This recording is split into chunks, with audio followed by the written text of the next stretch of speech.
que vamos ahora a ver un estudio acerca de la teología. ¿Sí? Ahí cada uno de ustedes tiene su página, una hoja que tiene el título en forma de pregunta: ¿qué es la teología? Es bueno decir que esto no busca ser exhaustivo.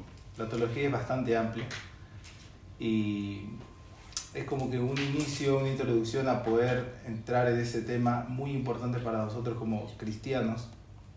Y vamos a ver al menos 3 clases, 3 enseñanzas de esto. Hoy no, hoy solamente vamos a ver una, que es acerca de los principios que debemos de tener de teología. Principios básicos. No abordamos todos, tengo 5 puntos aquí, de los cuales podemos ver mucho más, pero creo que con esto es suficiente. Así que quiero empezar con la pregunta: ¿es relevante la teología hoy en día? ¿Qué piensan?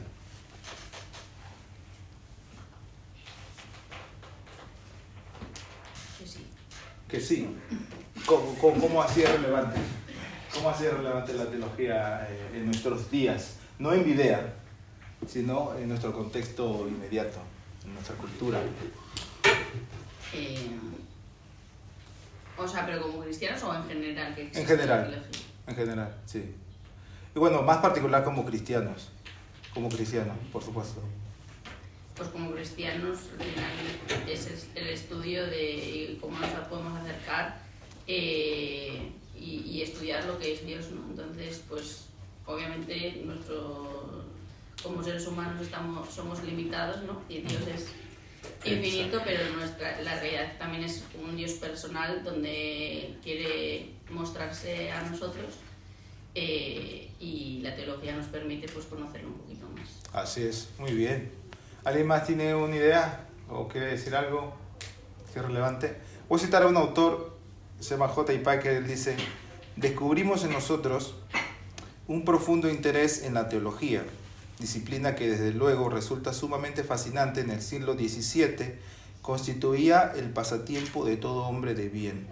Siglo XVII, 1600 y algo, constituía todo pasatiempo de bien, dice J. Packer, uno de los grandes teólogos contemporáneos, hace poco murió. Y hoy en día, si bien es cierto lo que dicen es verdad, en el mundo las personas no están pensando en teología, no están pensando en conocer más a Dios. Muchas personas dicen creo en Dios, pero no están buscando conocer más a Dios. En el mundo evangélico, lastimosamente estamos en un contexto, en un siglo donde, a diferencia de otros tiempos, como dice Packer, los evangélicos no están buscando mucho la teología. De hecho, cuando uno habla teología, parece como que algo abstracto en la mente y algo como que ¿qué es eso? Y a veces huimos porque pensamos de que es algo muy difícil. Si bien es cierto, la teología es muy grande y hay que estudiarla mucho, pero es necesaria, porque aunque no queramos, todos buscamos un concepto de Dios. En el mundo, sea por un problema, sea por, no sé, hasta para afirmar un ateísmo, las personas buscan un concepto de Dios. El que una persona que se considera ateo o agnóstico y diga de que Dios no puede ser conocido, ya está afirmando algo de Dios, ¿verdad? ¿O no? ¿Qué está afirmando de Dios? Que no puede ser conocido.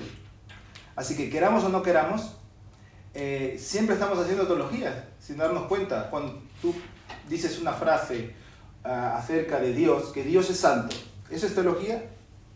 Sí. Que Dios es amor, ¿eso es teología?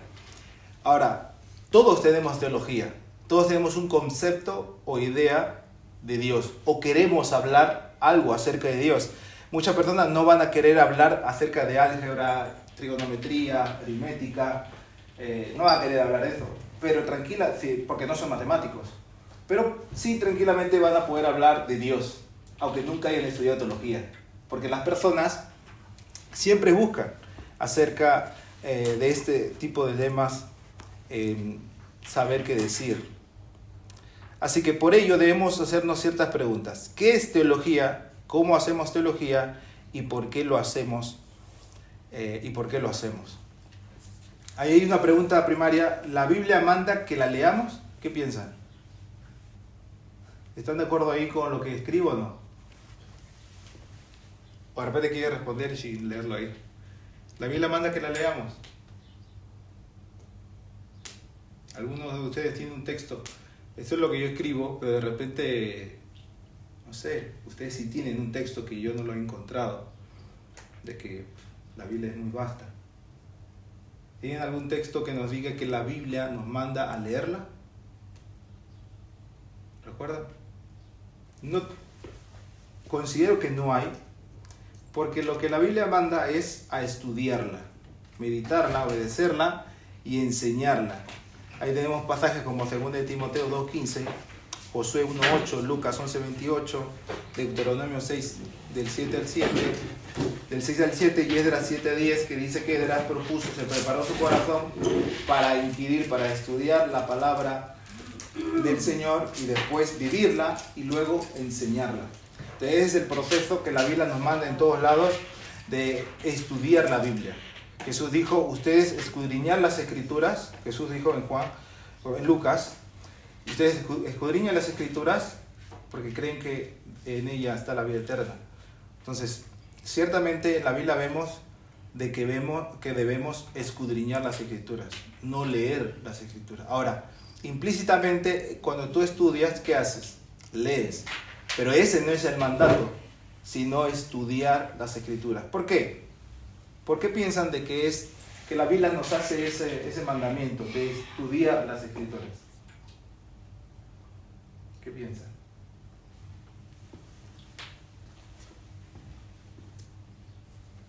¿Y quiere meter la pata? Venga, Sara. Venga, Sara. Para conocer a Dios. Para conocer a Dios, sí. Vale, muy buena respuesta, para conocerle a Él. Yo recuerdo, ahora que Adriel en un momento me preguntó, la semana pasada, dijo, papá, ¿por qué debemos glorificar a Dios? Y yo, ¿y por qué? ¿Por qué tenemos que conocer a Dios? Y yo me quedé así un poco helado, porque niño de 5 años, ¿no? Ella a veces hace unas preguntas tan profundas, y entonces, bueno, básicamente mi respuesta fue el hecho de que haciendo eso vamos a poder realmente vivir las vidas que tanto deseamos nosotros. Y es porque fuimos diseñados así, para adorar a Dios, y cuando uno adora a Dios es feliz, está pleno y todo lo demás. Y por lo tanto, como dice el Salmo 119, que es un salmo acerca de la palabra de Dios, es cómo el joven podrá limpiar su camino, si no es guardando la palabra del Señor, estudiándola. Y es la manera. ¿Por qué debemos estudiar la Biblia? Para vivir santamente, para poder luchar contra el pecado. Vivimos en un mundo lleno de inmoralidad, lleno de cosas que nos hacen, que nos tientan. En este mundo nosotros somos llamados a ser santos, pero este mundo no es santo. Entonces es complicado. ¿Cómo lo hacemos? Bueno, Romanos 12, Pablo dice que debemos renovar nuestra mente por medio de la palabra para poder vivir esa vida de la cual estamos llamados a ser como sacrificio vivo, agradable delante de Dios, un perfume agradable delante del Señor, que le glorifica con vidas consagradas. Ahora bien, la siguiente pregunta, y ahí quiero que escriban con sus propias palabras, ¿qué es la teología? Tiene un cuadro ahí, no sé si es muy pequeño, de repente necesitan más espacio para decir su definición de teología, pero háganla ahí en la manera de lo posible. Tienen 2 minutos para escribir con sus propias palabras. Aquí no hemos venido para sabiendo, todos estamos aprendiendo, así que no hay problema si no es exacta la respuesta.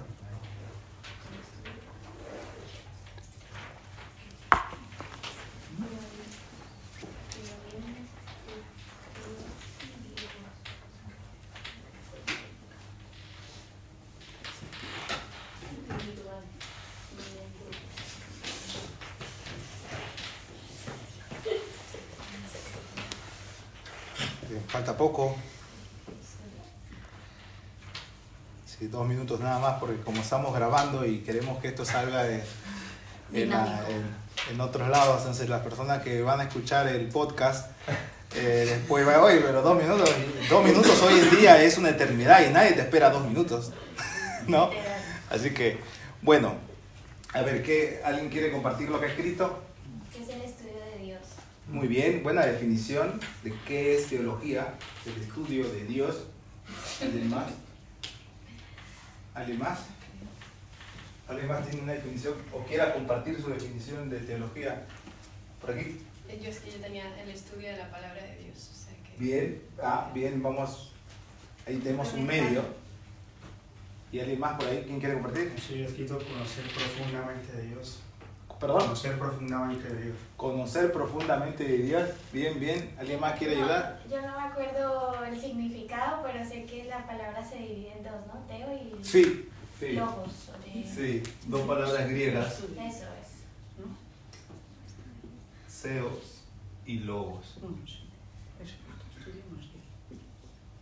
Theos es Dios y logos puede ser palabra, conocimiento, puede ser razón,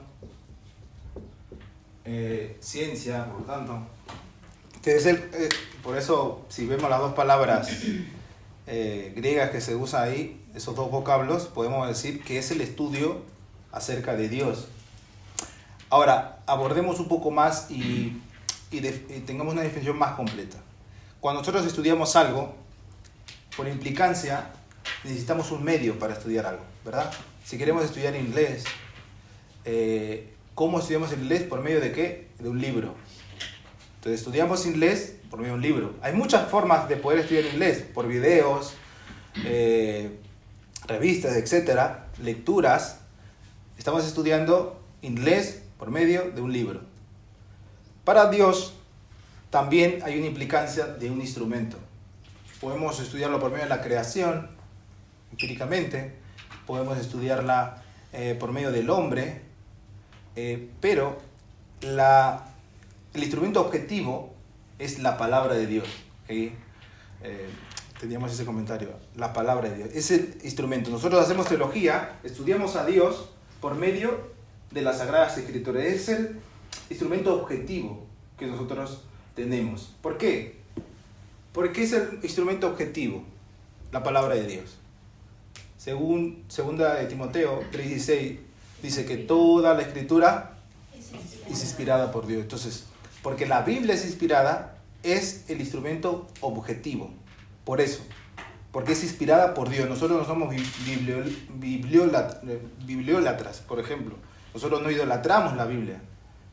Nosotros adoramos a Dios. Y Dios, en su misericordia, se ha revelado en las Escrituras. Entonces, podemos definir, teología es el estudio de Dios principalmente por medio de las Santas Escrituras para conocer a Dios como Él es y para adorarlo genuinamente. Es una definición de teología que puedo dar yo. Entonces acá tenemos 5 principios. Dios trino, las Escrituras, plenitud y pecaminosidad, la unión con Cristo, la inmanencia y trascendencia. No se asusten con algunos términos que están ahí de inmanencia, trascendencia, ontológico, el ser mismo. Porque la idea, hermanos, es aprender. A veces, cuando llegamos a la iglesia, nos quitamos, las personas que vienen con gorro y llegan a la iglesia, se quitan la gorra, ¿no? Algunos, no todos, pero muchos se quitan la gorra por educación, ¿no? Y están en la iglesia.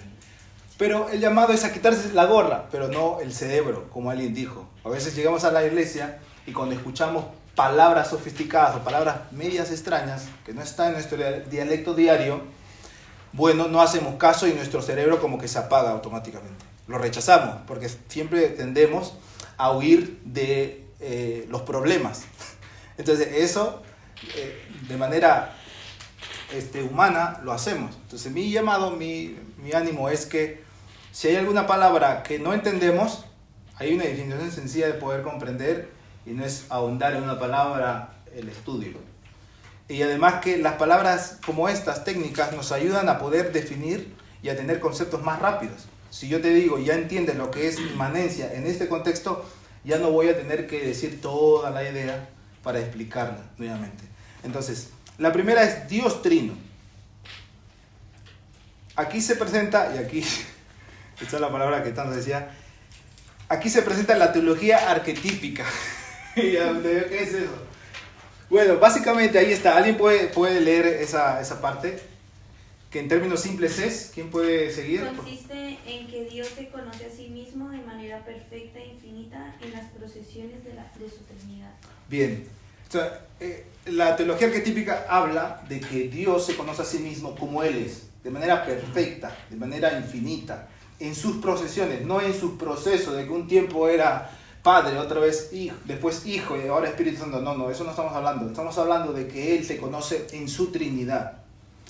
El Padre conoce perfectamente al Hijo y el Padre no es mayor que el Hijo, ni el Hijo es mayor que el Padre.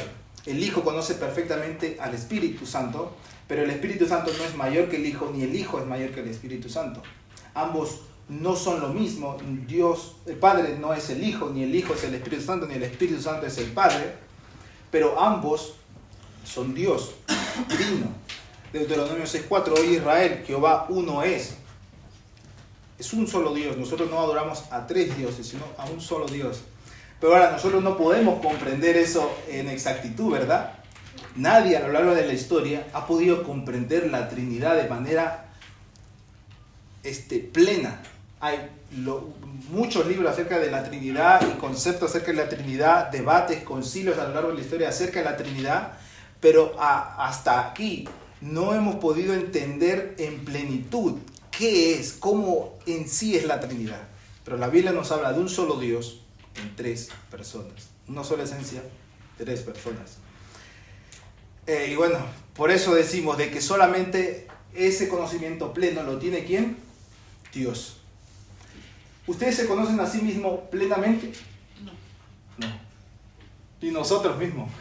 Imposible. Si nosotros no nos conocemos a nosotros mismos, menos vamos a poder conocer a Dios plenamente. Pero hay alguien que sí se conoce a sí mismo plenamente, infinitamente, perfectamente, y ese es Dios. Ese es un principio de teología ontológica. El principio de teología arquetípica, que Dios se conoce a sí mismo. Y eso es bueno entenderlo porque a veces cuando nosotros queremos hacer teología pensamos de que por hacer un curso o estudiar la Biblia todos los días y estudiar varios años ya sabemos todo de Dios. Y no. Así, es bueno esto ¿para qué? Para cultivar ¿qué? La humildad. Por eso este estudio de la teología no es que aquí nos paramos y uy, mira mi idea, es como que otro estatus de cristiandad, ¿no? Más bien, si conocemos más a Dios, nos vamos a dar cuenta de lo malos que somos. Y vamos a cultivar, por lo tanto, la humildad como iglesia. Segundo punto, las Escrituras. Entonces, Dios se conoce a sí mismo perfectamente. Nadie lo conoce a sí mismo, solamente Él. Eso presupone un problema, que nosotros no podemos conocerle. Acá tengo una cita de J. Packer, de nuevo lo cito. Y por si acaso, abajo, en muy chiquito, está la bibliografía. Lo he puesto como en dos sentidos. Uno, para que vean que esto no es de mí, sino es un estudio de notas del seminario y de libros que he podido leer. Pero también como una fácil encomienda a recomendación de libros. Si lo buscan, léanlo y va a ser de provecho por ustedes. J. Packer dice: imaginemos que nos van a presentar a una persona que consideramos superior a nosotros. ¿Nos gustaría llegar a conocer a una persona tan encumbrada? Sí, claro que sí. ¿Quién no quiere conocer a una persona tan encumbrada? Como un presidente, por ejemplo. Pero nos damos cuenta perfectamente de que esto es algo que debe decidirlo dicha persona, no nosotros. Es una verdad. Nosotros si alguien, no sé, tu cantante favorito, tu teólogo favorito, y tú no lo vas a poder conocer porque tú quieras, pero si él viene y te escribe, te llama y quiero conversar contigo, nos damos cuenta perfectamente que quien decide es Él, no nosotros. ¿Cuánto más con Dios, el creador del cielo y la tierra? El Salmo 24, 1 y 2. Él es el creador de todo. ¿Cuánto más nosotros podemos decir esto de Dios? Y Dios, en su bondad y misericordia, se ha revelado a nosotros por medio de su palabra. De su palabra. Él ha inspirado a más de 40 autores durante más de 1500 años para tener la escritura y poder conocer quién es Él. Entonces ahí tenemos la solución al problema de que no podemos conocer a Dios. Dios se ha revelado. Si Él no se revela, nosotros nunca hubiésemos podido conocer a Dios. ¿Estamos de acuerdo con eso o no? ¿O podemos conocer de otras formas a Dios? ¿Qué piensan? ¿Sí podemos conocer a Dios de otras maneras o no? Bueno, eso lo vamos a ver en un futuro, cuando hablemos de doctrina de la Biblia, de cómo Dios se ha revelado por la creación de manera especial en el Antiguo Testamento y las Escrituras. Pero ahora, Dios se ha revelado, y ya la tenemos escrita, pero ahora tenemos otro problema, que somos finitos y pecadores. Dios es infinito, creo que Nabel lo decía al principio en tu comentario, nosotros somos menos, ¿no? Dios es infinito y nosotros finitos. Esto supone una gran limitante para poder conocer a Dios. Pero no solo esto, pues debido a la caída nuestra mente finita también está corrompida por el pecado. O sea, no solamente tenemos el problema de que somos finitos, somos creación de Dios, que no podemos conocer al infinito Dios, sino de que nuestra mente ha sido corrompida por el pecado. En la caída en Adán, el pecado entró y así el pecado fue heredado a todos los hombres. Y ese pecado entró a toda esfera del hombre, a la mente, al corazón, al ser íntegro del hombre entró el pecado y por lo tanto el hombre ahora está distorsionado.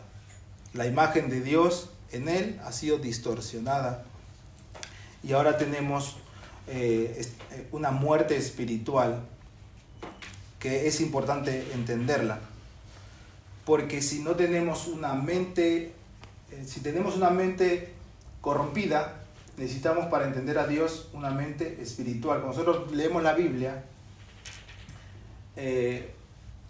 nosotros al leerla no solamente necesitamos una lectura y ya, necesitamos algo más, una nueva vida. ¿Quién puede buscar 1 Corintios 2:14? Y alguien que busque, a ver,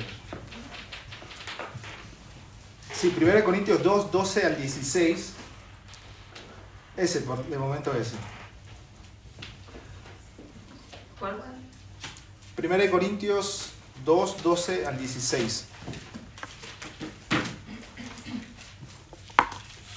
Todos nos familiarizamos con esto de que el hombre está caído en pecado, ¿sí o no? Yo estoy asumiendo que todos entendemos esto, de repente alguien piensa que no, todos somos perfectos, o quizás su definición de caída del hombre es como somos una esponjita, ¿no? que nace y que chupa todo y que por eso somos malos.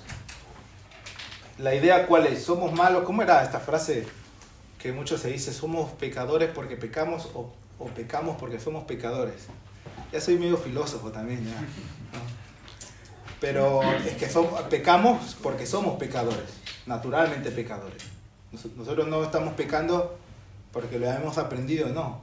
Tú eso dile a Maíta de que quiere arrancharme el juguete a toda cosa y si ella tuviese la fuerza de un hombre de 30 años me rompería el brazo, ¿no? Y ella no hay que enseñarle la maldad, ella quiere y ya está. Los niños aprenden a mentir, así, sin más, porque somos naturalmente pecadores. Entonces necesitamos algo. ¿Quién puede leer el texto que hemos pedido? 1 Corintios 2:12 al 16. Por favor. Y nosotros no hemos recibido el Espíritu del mundo, sino el Espíritu que proviene de Dios, para que conozcamos lo que Dios nos ha dado. De estas cosas hablamos, pero no con palabras enseñadas por la sabiduría humana, sino con las que enseña el Espíritu, explicando las cosas espirituales en términos espirituales. Pero el ser humano natural no percibe las cosas que son del Espíritu de Dios, porque para él son locura, y no las puede entender, porque se nos han de discernir espiritualmente. En cambio, el espiritual discierne todas las cosas, sin que él sea sometido a discernimiento por nadie. Porque, ¿quién conoce la mente del Señor para instruirlo? pero nosotros tenemos la mente de Cristo. Muy bien. Entonces necesitamos una mente espiritual para entender las Escrituras. Porque el hombre natural, no espiritual, no entiende las cosas de Dios.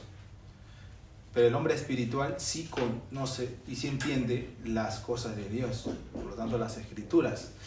Pero ¿qué es este hombre espiritual? Es alguien que está así, volando en las nubes. Sí. Alguien que está de blanco. Alguien para caminando así como... ¿Qué es ese hombre espiritual? A veces pensamos que ese hombre espiritual es como que alguien abstracto, alguien que tiene una paloma aquí en el hombro, ¿no? Y que nunca se le pone un cuerno. ¿Cómo podemos ser hombres espirituales? Piensan. Pues invitando a la presencia del Espíritu Santo en nosotros, ¿no? Bien, invitando a la presencia de Dios Sí, que habite... Invitándola. Bien. ¿Alguien tiene una idea más? Gracias.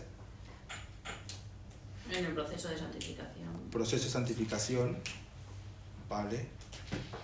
Bien. Lo que ustedes están hablando es cómo se santifica un hombre espiritual. Porque un hombre espiritual es un ser perfecto. No. Un hombre espiritual, según la Biblia, no es aquel hombre perfecto. Ese hombre perfecto se santifica, sí, estando en la presencia del Señor, leyendo las Escrituras y demás.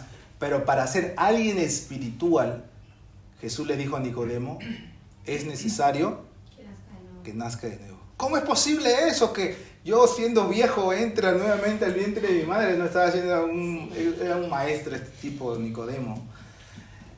Un gran maestro, y en esa conversación tan encumbrada entre él y Jesús, Jesús le dijo, el espíritu, así como el aire viene de un lado y se va, y tú no sabes de dónde vino ni a dónde fue, así es todo hombre que nace del espíritu. Por ello, es necesario la unión con Cristo.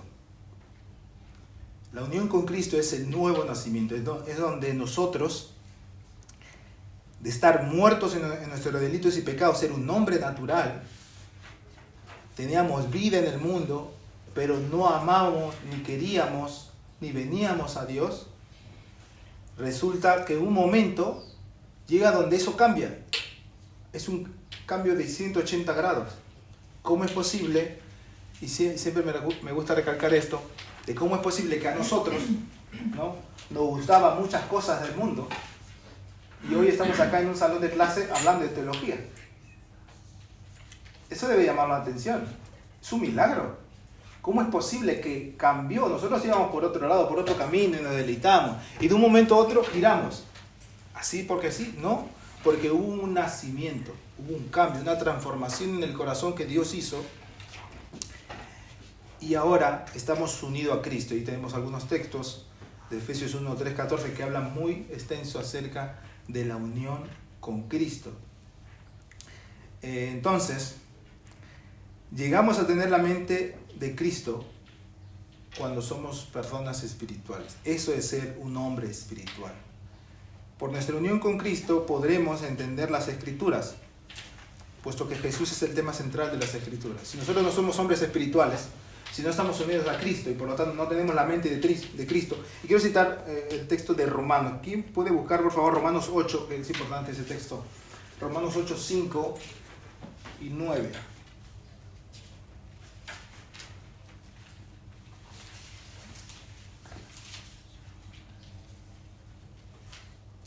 Romanos 8. 5 y 9, al 9, por favor. Porque los que viven conforme a la carne ponen la mente en las cosas de la carne, pero los que viven conforme al Espíritu en las cosas del Espíritu. Porque la mente puesta en la carne es muerte, pero la mente puesta en el Espíritu es vida y paz. La mente puesta en la carne es enemiga de Dios, porque no se sujeta a la ley de Dios, pues ni siquiera puede hacerlo, y los que están en la carne no pueden agradar a Dios. Sin embargo, ustedes no están en la carne, sino en el Espíritu.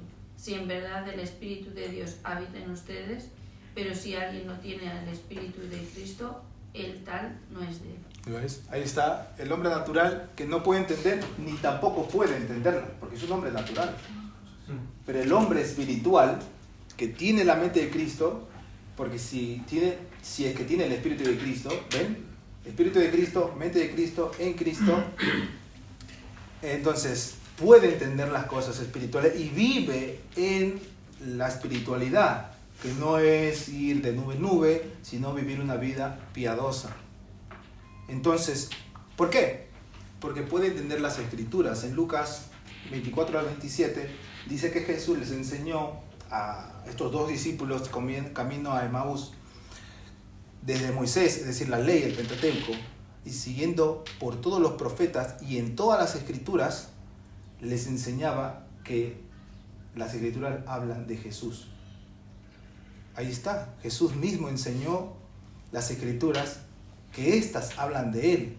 Es el tema central de las escrituras. Por ello, no solamente es necesario tener la revelación escrita, la tenemos, a veces la tenemos en la casa abierta, como para que haya buena atmósfera en la casa y haya bendición, ¿no? Y tenemos la Biblia abierta, ¿no? Con pasta dorada, y pensamos de que eso trae bendición. No, va a traer más maldición que bendición, porque nosotros tenemos la Biblia abierta y en vez de inquirir en ella y estudiarla, la tenemos ahí.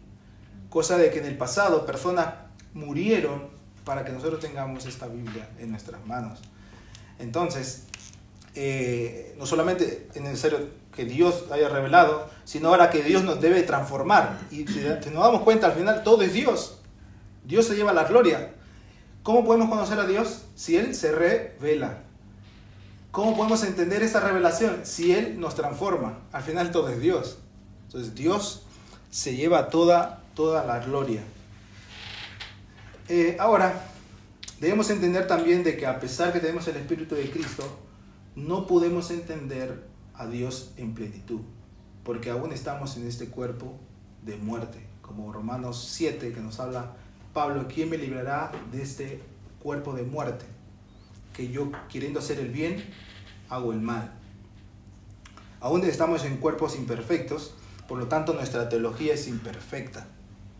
No vamos a llegar, por más que somos cristianos, no vamos a llegar a la teología perfecta. De ahí las diferentes ramas en la teología, o las diferentes iglesias que hay o denominaciones. Nosotros tenemos una teología aquí acerca de la Trinidad, y esto es que se conoce como la teología sistemática, un sistemas que hacen para entender una doctrina. ¿Qué creen ustedes acerca de Cristo? La doctrina de Cristo. ¿Qué creemos acerca de la doctrina de la segunda venida de Jesús? ¿Cómo va a venir Jesús? ¿Qué creemos acerca de la teología de la familia? ¿Qué creemos en cuanto a la familia? Hay iglesias que creen diferente en la familia, ¿sí? ¿Y qué creemos? A veces somos imperfectos nosotros y nunca vamos, en este lado de la eternidad, vamos a poder llegar a una teología perfecta. Sin embargo, eso no nos debe desanimar, porque es un peregrinaje con el deseo de conocer más a Dios.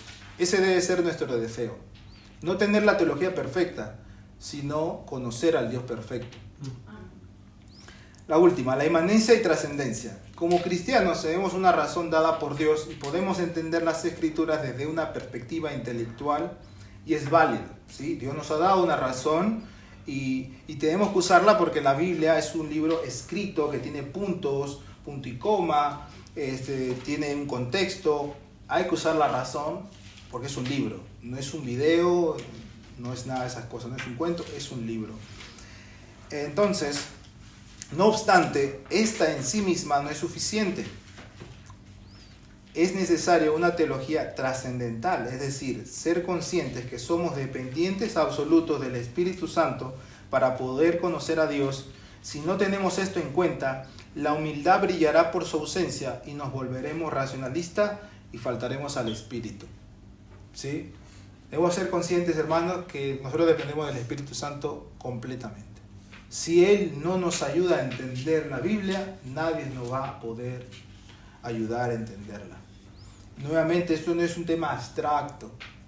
No es que yo oro y que Dios me revele y a ver, Dios, ¿qué quieres tú decirme? Y agarro la Biblia, Espíritu, guíame, y pones el dedo en el texto. Ah, el salmo tal, mira, y pone que te salga un salmo imprecatorio de donde David ora para que den muerte a sus enemigos, ¿no?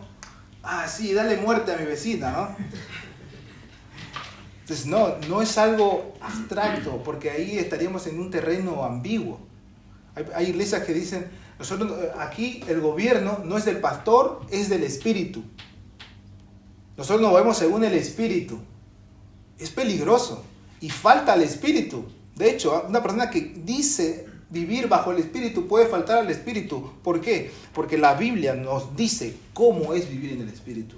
La Biblia nos dice qué es el Espíritu Santo, cuál es el rol del Espíritu Santo y eso. Entonces, pero en síntesis, nosotros debemos depender absolutamente del Espíritu Santo. Esto quiere decir que más allá de nuestro razonamiento, de nuestro intelecto, de nuestras capacidades, debemos decir, mira, Señor, dependemos de ti.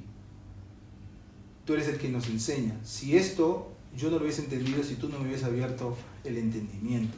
Porque ¿qué diferencia tengo yo del amigo del costado? En que soy más inteligente yo que él, que tiene una preparación universitaria más yo que él, ¿no? Hay personas muy preparadas que son ateas. Así que no se trata de intelecto, se trata del Espíritu Santo que obra en nuestros corazones, porque es necesario que nacer de nuevo. Sin eso no vamos a entender absolutamente nada. A ver, preguntas prácticas para ir terminando. Yo puse ahí una pregunta buena, que es cómo podemos estar seguros si estamos en el camino correcto, porque hemos dicho de que no vamos a poder tener una teología perfecta porque somos imperfectos. La teología no es el problema, la Biblia no es el problema, Dios no es el problema, nosotros somos el problema.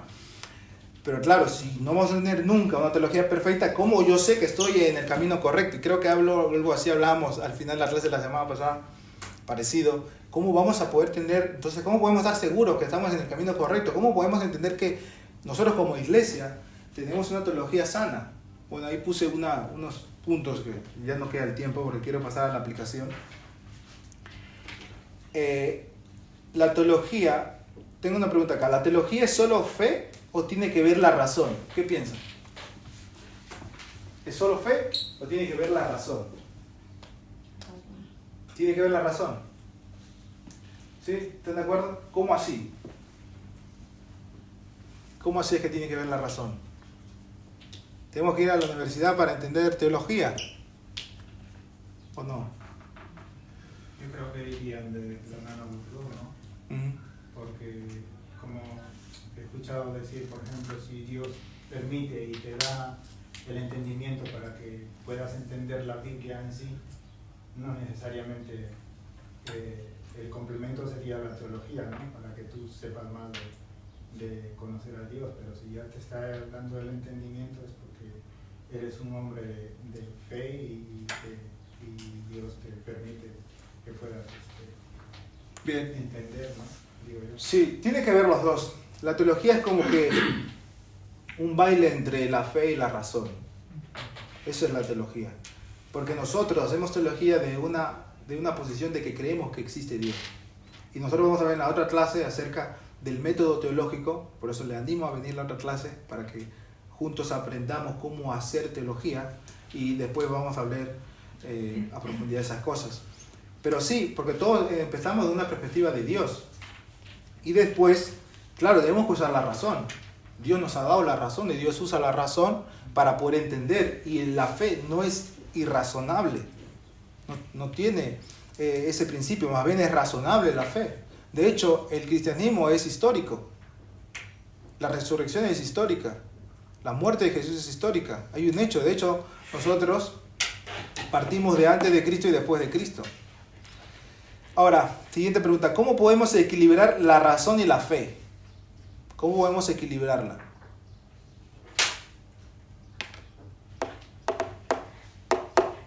¿Cómo podemos equilibrar la razón y la fe en nuestra vida para aprender teología? ¿A qué te refieres con equilibrio? Equilibrar para no volvernos tan racionalistas, es decir, solamente letra y demás, empezar todo tras la razón. Hay algo que en el primer siglo la historia dice que el cristianismo en un tiempo fue influenciado por el platonismo. ¿Por qué? Porque el platonismo supuestamente tiene cosas afín. Si bien es cierto, hay cosas afín, pero al mismo tiempo nada, porque su definición de ellos es totalmente contrario a la definición de Dios, de nosotros los cristianos en cuanto a la vida eterna. Es totalmente lo opuesto. Sí, hay una vida después de la muerte, pero es totalmente diferente. Pero en una parte de la época, el platonismo influenció en el cristianismo. Muchos pensadores a la luz del platonismo concluyeron sus teorías teológicas porque esta fe era nueva, entonces decía, ¿cómo podemos entenderla? Y metieron el platonismo. Y era un razonamiento, una forma de cómo ellos perciben las cosas en el mundo. Y decimos, esto es así, la teología es esto. Entonces podemos ir por un camino sinuoso en cuanto a la razón, pero tenemos que tener cuidado de que no podemos encapsular a Dios en simples métodos de aquí, y que debemos... es una línea muy delgada, porque la fe también tiene razón,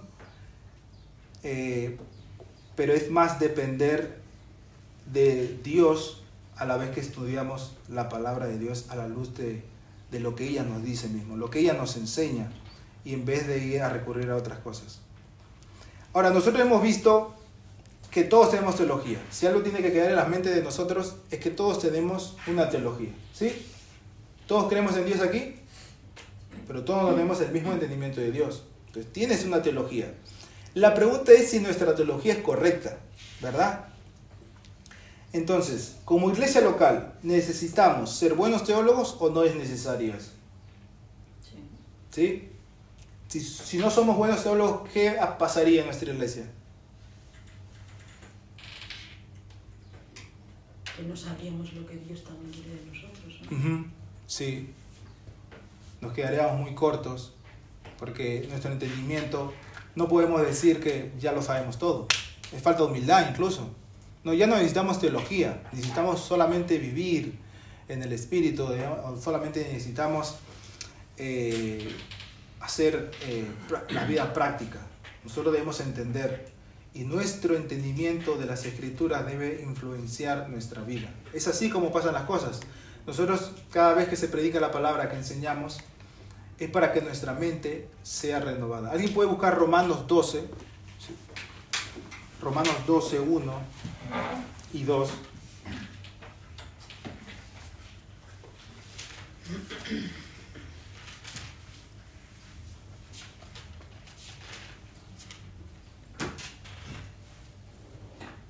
Así que, hermanos, os ruego por las misericordias de Dios que presentéis vuestros cuerpos en sacrificio vivo, santo, agradable a Dios, que es vuestro culto racional. Versículo 2, por favor. No os conforméis a este siglo, sino transformaos por medio de la renovación de vuestro entendimiento, para que comprobéis cuál sea la buena voluntad de Dios, agradable y perfecta. Bien, debemos renovar nuestro entendimiento a la luz de la palabra y no conformarnos con lo que hemos aprendido hasta ahora ni lo que nos han enseñado. Pues todos hemos entrado a la historia en un contexto que conoce a Dios, que tiene algo que decir de Dios, y no nos podemos quedar con eso. Y por último, ¿cómo una buena teología nos ayuda en las siguientes áreas de la vida? En el matrimonio, en el enamoramiento, en el trabajo, en lo económico, en las decisiones diarias. ¿Cómo nos puede ayudar la teología? ¿Qué piensan? Un buen entendimiento de Dios, ¿cómo nos ayuda para estas áreas? Porque al final es una fe activa, ¿no? En la que en nuestro día a día también tenemos que obedecer y honrar al Señor. Amén. Entonces la doctrina te va a llevar también a actuar en tu día a día de manera en la que glorifiquemos al Señor. Exacto. Si nosotros tenemos un mejor entendimiento de Dios cada vez, eso va a ayudar a que vivamos mejor cada vez. Si nuestro conocimiento de Dios es más limitado, pues vamos a tener los problemas que tenemos. Si nuestro conocimiento de Dios es mayor, si nosotros conocemos más a Dios, vamos a vivir mejor. Porque si tú estás en un matrimonio y tu esposo te falla, que es la clásica, ¿no? Siempre le ponemos al esposo que falla, ¿no? Pero vamos a poner que la esposa falla también, ¿ya? Y hay un disguste. Tú esperabas algo y no se cumple. Y tú estás triste, tú ya no quieres seguir en el matrimonio. Pero si tú tienes una buena teología, que tú haces todas las cosas para Dios, y que eso incluye tu matrimonio, y que debes ser un buen esposo independientemente si tu esposa es buena o no, eso va a marcar no solamente que tú sirvas a tu esposa, que ames a tu esposa, sino de que cumplas tu mayor propósito, que es glorificar a Dios. Porque yo no lo hago por las circunstancias, si mi esposa me ama o no me ama, si cumple o no cumple mis expectativas, sino porque Dios me ha amado primero y yo amo a Dios por amar a mi esposa. Y ahí hay algo que nunca se va a romper en mi corazón, porque no me ha fallado Dios. Me puede fallar todo el mundo, pero si mi teología está centrada en Cristo, en Dios, no importa si me falla todo el mundo, Dios no me ha fallado, entonces yo sigo para adelante. Entonces hay una diferencia en el trabajo. Si yo entiendo que el trabajo es una maldición, pero mi teología ahora me enseña de que Dios nos ha dado el trabajo como una bendición, ¿no? Que no fue después de la caída, sino fue antes, yo voy a ir el lunes como vengo el domingo a la iglesia. Nosotros venimos contentos el domingo, ¿no? ¿O no? A ver, ¿venimos contentos a cultivar? Sí. ¿No? Así de contentos debemos ir el lunes a trabajar. Sí, sí. ¿Por qué? Porque nosotros glorificamos a Dios en el trabajo también. Y Dios nos ha llamado a trabajar como para Él. Entonces, ven, es un tema práctico, porque nadie de nosotros a veces podemos decir, no, sí, yo voy así. Nos cuesta ir el lunes a trabajar, ¿no? A todos, creo, acá, ya, nuevo, levantarme temprano. Pero mis hermanos, si nuestra teología es buena, cada vez va mejorando, vamos a poder ir al trabajo con gozo, porque trabajamos para nuestro Dios en el área donde Él nos ha puesto.